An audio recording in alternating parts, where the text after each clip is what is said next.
Francis, it's Friday in the studio. Roll them shoulders. Really roll them out. I worked out shoulders yesterday. Here we go. Mary's going to gift that.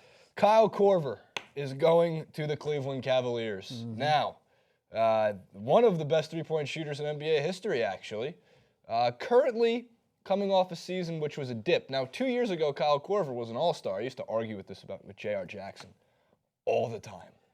Oh, J.R., I think Kyle Korver's an all-star, man. I mean, he's shooting like near 50% from the three-point line. He finished like 48.4 that year. He's shooting over 90% from the free throw line. Like a 50-50, 90 year. Kyle Korver's an all-star. And then he wasn't. He didn't get, and then like through 4 series of injuries, he eventually got like placed in as the 4th reserve. Yeah, I remember. And all I did was say, JR, Kyle Korver's an all-star. Drop the pen. This trade is interesting, but there's one thing I wanted to mention really off the bat is people are talking about, you just mentioned it there, the injuries, right? There's no doubt that Kyle Korver is coming to that point in his career, his decline, right? 35 years of age. But that doesn't take away from the sheer genius of a trade like this. And I make the exact reference to Ray Allen going to the Miami Heat. Well, the Miami Heat getting Celtics prime or Supersonics prime Ray Allen? No, they were not. They were getting a Ray Allen who still had a devastating jump shot, still had that clutch gene that you just cannot take away, similar to a Paul Pierce. But when Ray Allen was on the court, and I speak from this truly from watching the Miami Heat through this period and being a big fan of his, no one else looked at Ray Allen as a decline in Ray Allen. They looked at him, Ray Allen, as someone that they were petrified of because his shot was still devastating. The exact same way that people will look at Kyle Korver when he's on the court. He's not in there to be an impact player to play 35 minutes a game and consistently shoot. He's in there because when you put him on the court, he's a distraction. It will allow for opening lanes for Kyrie Irving, for LeBron James to get more of the ball, because he's another player that they need to worry about going in. So, yeah, ankle injury. What else? I'll point to my elbow. Elbow injury. Ankle. All these things that have went into Kyle Korver's decline. He's still going to have an enormous impact because people will worry about him. I thought I created a monster. Created a basketball monster. Those are all extremely sound, completely logical, valid, true points. Yeah. For one, Kyle Korver's never had a team like this, so he's going to see looks that are more open than he's ever seen in his life. What you're going to actually see from Kyle Korver, what you should expect to see, is a guy who's going to play probably 18 to 22 minutes. Right now, he's averaging about 27, 28 minutes per game this season. He's not even going to need to do that amount. Yeah. He doesn't have to worry about wear and tear. And his role, he's knocking down 2 3-pointers a game. He's shooting about 43%. Actually, let's see his stat card real quick. Kyle Elliott Korver, also known as Threeses. Machine Gun, that's just a ridiculous name. He's a career, gets cut off there, career 43% field goal shooter. And this year he's back up to 40.9. So it's actually an improvement from last season where he was at like 38.9. He started to go downhill. But again, these numbers aren't through the roof. His win shares, his PER, his effective field goal percentage. You have to look at it from the Cavs standpoint, and they simply just picked up a lethal three-point specialist. They already have the veteran play of Richard Jefferson, who's still dunking on people like he's 22. I don't know where that's coming from. And LeBron being LeBron, LeBron's not happy just yet. He's kind of happy. Yeah. It's a good pickup. But element number 13, LeBron says there's more work to be done. I love this mentality. We still got a couple more things we need to do. We got to get a point guard. It's my last time saying it. We need a point guard. I think that's the next step. When you look at our league, most teams have 3 point guards. We only have 2, with Kai as in Kyrie Irving and our rookie Kay Felder. I think we're having that. I think just having that security blanket, and every NFL team has 3 quarterbacks. Having that security blanket in case of a Derek Carr, we'll see what happens. But we're happy with where our team is right now. So they're going to probably pick up a somebody.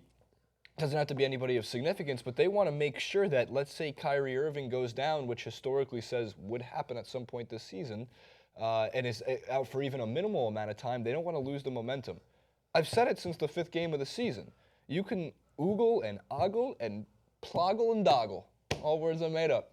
The Golden State Warriors and their 100-and-something points per game and their offensive efficiency and the fact that Kevin Durant's on that court and that team. They are the 2nd best team in the NBA. The Cavs are the best team in the NBA. They play like they're the best team in the NBA, and they've won 4 straight going back to last year's finals against the Warriors. Yep. Adding someone like Kyle Korver, just adding more special needs to a team that already has the best player on the planet in LeBron James. and a better Kyrie Irving. Oh, and Kevin Love's decided to play out of his mind again this year. Yeah, and it's fitting as well to bring in a three-point shooter, considering Kevin Love dropped like half of his weight because he ate some dodgy sea bass. He's like, I lost like 50 pounds because I ate some sea bass. So if he's struggling to get back from that, this is also a perfect fit. And as you mentioned there, his shooting percentage is up this year, but most of the work that Kyle Korver has had to do with the Hawks, he had to do to find those open looks. Yeah, he's going to have a completely new system where he's not going to have to do anywhere near as much of the groundwork to get open. Because when you have a LeBron James with the rock in his hands, you better believe most of the attention is going to be focused on him or Kyrie, and he'll find open looks. LeBron James has made J.R. Smith play the best defense of his life, so much that you can say last year's playoffs, J.R. Smith was an above average towards top-tier transition defender. Yeah. That's not a historically true point. But if you watch game by game of last year's playoffs when they needed guys like J.R. Smith, who are specialists at this point in their career, three-point specialists, he barely got to the free throw line, if at all, last playoffs. But you look at it, and you got to better believe that Kyle Korver is going to be tasked to play good defense. It's one of the things that LeBron James does as well, if not better, than anybody else in the league. And what's funny is a lot of his teammates, his previous teammates, Dwayne Wade, and his effect on Jimmy Butler. It's just a quick tangent, but you see the player Jimmy Butler's becoming. That is hand-in-hand correlated to the fact that Wade has a new mentoree underneath him. All right, I guess lastly we'll just get to number 10, which is the Hoops Rumors quote, to give you a timeline of kind of what happened with this trade. The trade has not yet been finalized, but the way things appear to sit now, that's as of 8:15 yesterday night, and then this morning the same thing is going forward. It involved the Cavaliers sending Mike Dunleavy Jr. and a 2019 first-round pick to the Hawks in exchange for Korver. It has been reported that Dunleavy could be flipped to a third team, possibly the Blazers, they think. Team prior to Friday's trade call. Earlier updates had Mo Williams and Cedi Osman. The Cavs are getting Kyle Korver for free. They're not losing much in Mike Dunleavy. He was a good veteran presence, but they're getting more of a, not a need, but an arsenal. Yeah. My God. They're adding firepower to an already heavy case.